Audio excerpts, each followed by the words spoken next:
Okay, welcome. Episode 3 of the Ducking Through Doorways podcast. And for those of you that are regular viewers to both episodes we've recorded so far, you'll notice that it's not Josh that's here. Today, Josh is on holiday, so in a break from what we'd sort of said and what we planned we're going to do, I've been brave and done what everybody wants to and invited SJ onto this one to have a little bit of a chat. About what it's like being married to me. Bloody hell! What a question. Why am I doing that? So, no, I think it's because we've talked already so far on the two sort of episodes we've done so far. We've talked about what it's like being tall and some of the funny stories and some of the things that have happened to us and some of the experiences we've had about being tall. But there's people around us that aren't so tall, and I think SJ I'm all 5'8". Thank you five very much. 5'7" and like 9 tenths. And I think you're the first person to be on the podcast who doesn't have to duck through a doorway. No, So that's unless you count the role play house at work. But yeah, we probably won't count that. Yeah. So what we'll talk about, we're going to sort of talk about what it's like for a normal person, is there any such thing, to be married or to be around people that are as big as we are, and as obviously being Josh's mom, having a really super tall kid as well. We'll have a look at like what it's like on the other hand. So me and Josh have talked about what it's like when people make the silly comments and stuff like that they make, but what's it like on the other side as the person who's who's around that, who's perhaps not super tall. And then we'll have a look at some top tips for being married to a tall person. See if I live up to any of them. So go on then. So what's it like being part of a super tall family when you're not super tall? I think I am above average for a woman anyway. Yeah, go on, What's it like being married to a tall person? Day to day, I would say it's similar to being married to any normal height person, to be honest with you. I'm normal. The downside of it is you are never able to borrow that other person's clothes. So your hoodies always drown me. I am not slipping on your trainers to take the bins out. Not that I do take the bins out. I was going to say. Because I can't slip into your trainers. Going out with you is always interesting. So I think there's always, like you and Josh have talked about, I think there's positives and there's nice experiences of it. And then I think there's also some not so nice experience of it. And I know that Josh mentioned it in the first episode when him and his girlfriend had been out and comments had been made. I think not so nice situations, not people being rude, is when they make a really, really big deal of it. Yeah. So an example of this was literally 2 days ago. We'd gone to pick up a parcel from the post office, and there was a girl in there who worked behind the counter, and it was so cringy. It wasn't just oh, you're tall, how tall are you? It was as if she'd watched the podcast and thought, I'm going to ask every single possible question. It's like a tick list, wasn't it? All the annoying things that people say. Yeah, and I was just like, I just want my parcel. I just want my parcel, and I literally want to leave this place now.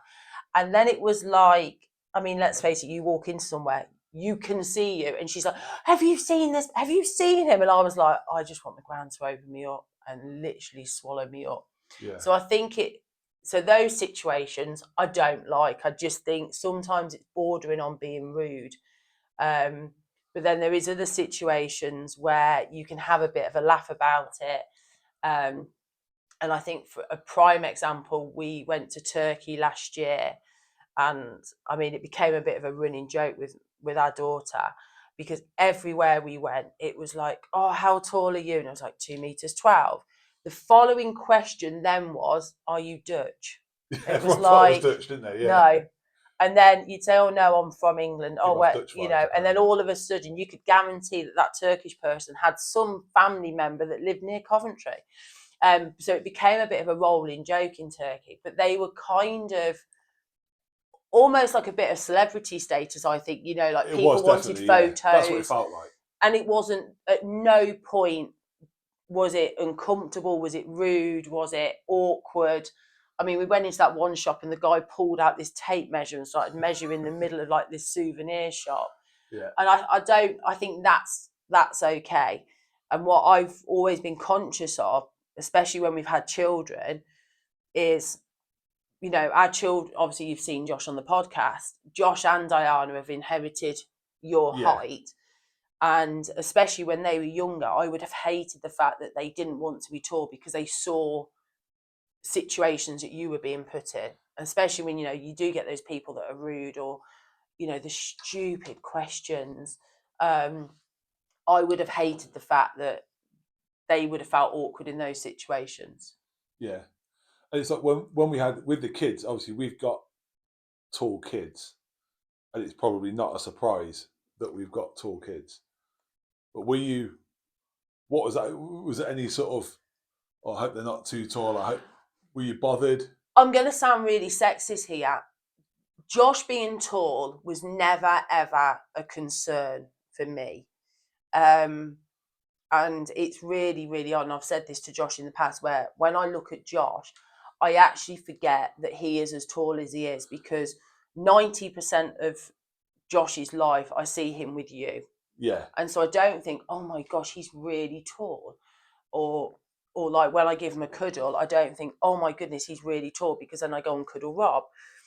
And obviously Josh plays basketball. So when you're in that environment, 80% of the team are that tall. It's a tall environment. So I don't ever think, oh yeah, you know, Josh is really tall. So I was never bothered with Josh being tall. I think with Ayana, I think there was an element, and especially for Ayana's early life, she was really tall. She was, yeah. You know, she was really, really tall. I mean, she had the size 9 feet in year 5. And, yeah, you know, and obviously Rob's younger sister, Nay, she's 6 foot. She's probably about 6 foot 1, 6 foot 1.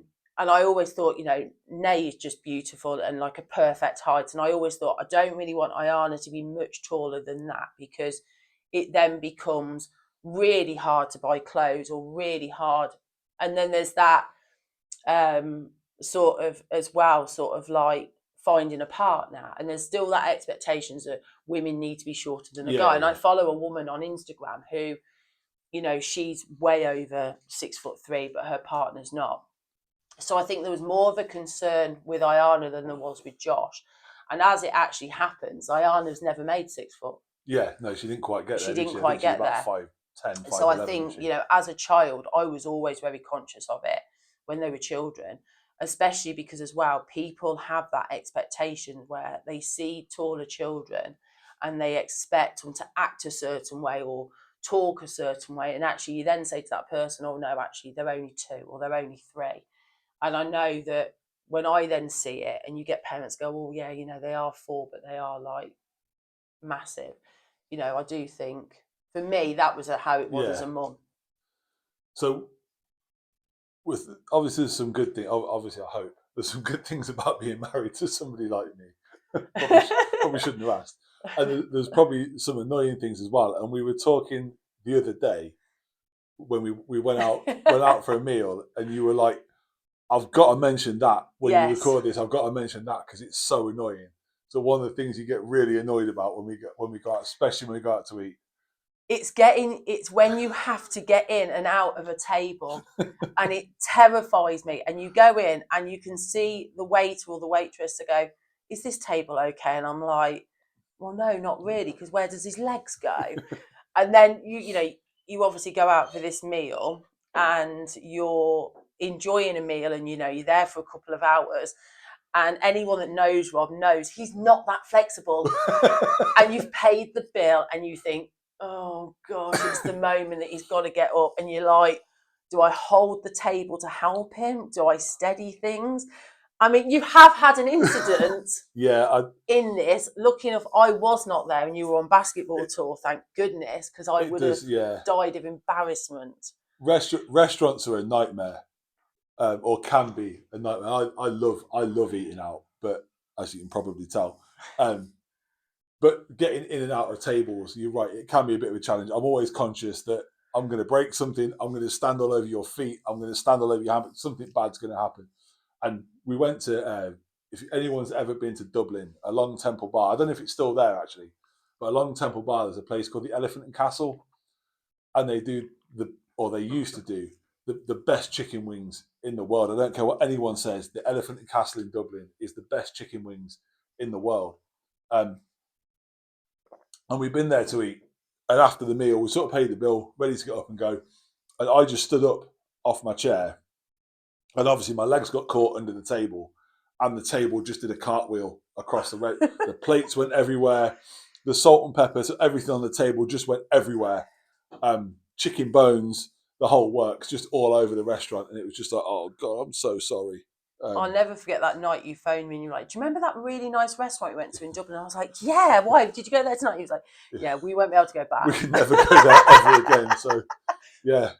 But we've had it literally twice this week where you've like crammed in to like tables and like had to like move your leg. What was the other one? That's what I'm trying to think of and I can't actually remember. It just happens. We've literally been out twice. Oh, it was Mowgli's where you had to like almost bend your leg and yeah. But yeah, that's definitely it. And I think as well, like the other, like you say, there is lots of great things about being married to you. Go on, list them. But there is, you know, like traveling on flights together, unless you are going to pay for 2 extra legroom seats, we very rarely sit on a flight together. Or, you know, booking a hotel, you have to think about the bed situation. Like it cannot have a footboard. So, you know, like if we ever look at hotels, it's like try and find a room. So it's things that you don't necessarily think about in everyday life, really. But yeah. So we've done the being a tall, being married to a tall person bit. And it's quite interesting because I don't always think about it from your point of view. And I was thinking about it as well. So like when we're walking around, and you've mentioned it a little bit already, and people quite often want to have a photo taken, or people want to sort of interact. And we were talking about a couple of situations. They're like one where like it's great, and you think that's brilliant, and that's kind of how it should be. And then another situation where you think like, just go away. Do you remember? I've got 2. There's a one outside the nightclub in Worcester. Yeah. So we went out in Worcester for a night out, and it was pre-children. No, it wasn't. Yeah, kids were little. Kids were little. So we'd gone out and we were queuing to get into a nightclub, and a guy came over and completely started hitting on you. Yep. Which, you know, fine, whatever. But it got to the point where it was like, you're not funny, like leave him alone. Yeah, the joke's over. The joke was over. So Rob had very politely been like, yeah, you know, I appreciate it, but kind of do one. Yeah.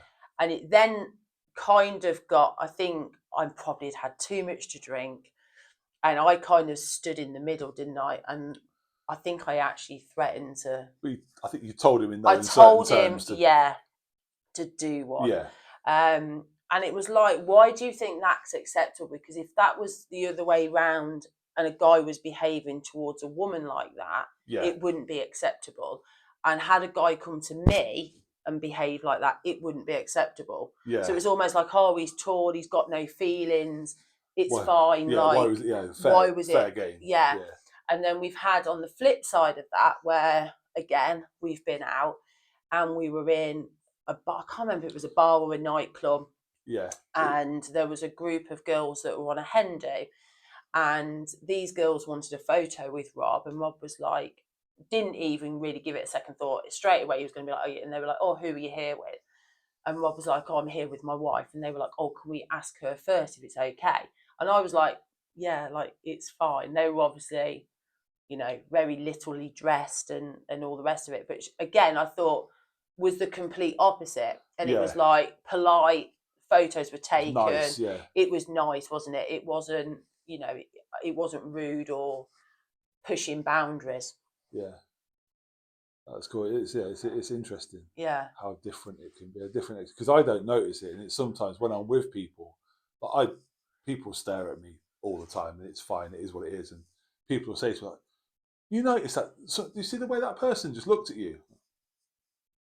I notice it more if like there's a group of us. So like we regularly go to the football, and there's like, you know, obviously you and Josh, me and my dad, and when we're walking to and from the football or walking to the bar, you and Josh tend to be in front.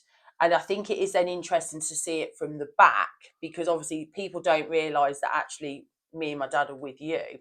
Yeah. And it's like the odd comment, or, you know, you get that like the stare. But yeah, I do think it is interesting to be out and about and listen to what people say, and, you know, and sort of see their reaction. Yeah, that's cool. So we've done the tall person bit, and the bit about being tall. Seeing as you're here, and we're married, and we celebrated our wedding anniversary just a couple of days ago. 24 years of marriage. We got married when we were 3.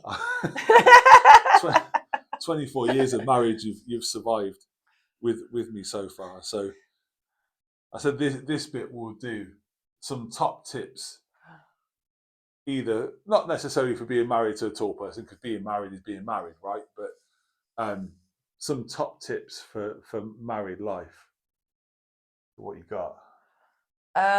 Never go to bed on an argument.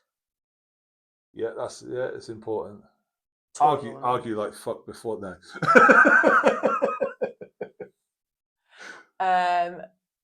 Communicate. Don't let things bottle up. Yeah. So make sure you communicate to each other. And I think set not rules, but know what one person's going to do. Don't always rely on teamwork. Yeah. I heard a really good thing, actually. I can't remember. I probably saw it on social media somewhere. And it's advice someone gave, and they said, like, whenever there's a problem, you've got to remember it's you and her versus the problem, not you versus her. And I thought that was quite cool. That was quite a good that was quite a good one. I thought, yeah, that was quite nice. And I always think the last one, and it might be a little bit soppy or a little bit cliched or whatever, but I think you always, no matter how long, and we're quite lucky. I think, we've been together for 28 years, we've been married for 24, and that's great. But I think you always have to remember what it was that sort of attracted you to that person in the first place, and don't, as life changed, like, we're not 17 years old anymore. Like, we've got 2 kids that are older than we were when we first got together. But I always think it's important. My bit of advice would be, always remember what it was about that person that attracted you to them in the first place. It wasn't your pinstripe trousers, by the way. Those pinstripe trousers were fire. That wasn't what attracted me to you. I'll tell you exactly what it is that attracted you to me. It was that haircut that I had, where my whole head was shaved apart from the little fringe at the front. Oh, the one that your dad used to do. Yeah. That was it, wasn't it? That was the deal maker. Awesome. Well, thanks for coming on. Thanks for inviting me. I feel honoured. I know this is a bit outside of your comfort zone. It's massively outside my comfort zone. But yeah, again, thanks for watching. If you've watched the first 2 episodes, thanks for sticking with us and watching the third. Any comments, anything you would ask SJ, or anything you want me and Josh to talk about in the future, hit us in the comments. And especially for Ayana, don't forget to hit that like and subscribe button that's down there somewhere. But thanks very much, and we'll see you on the next one.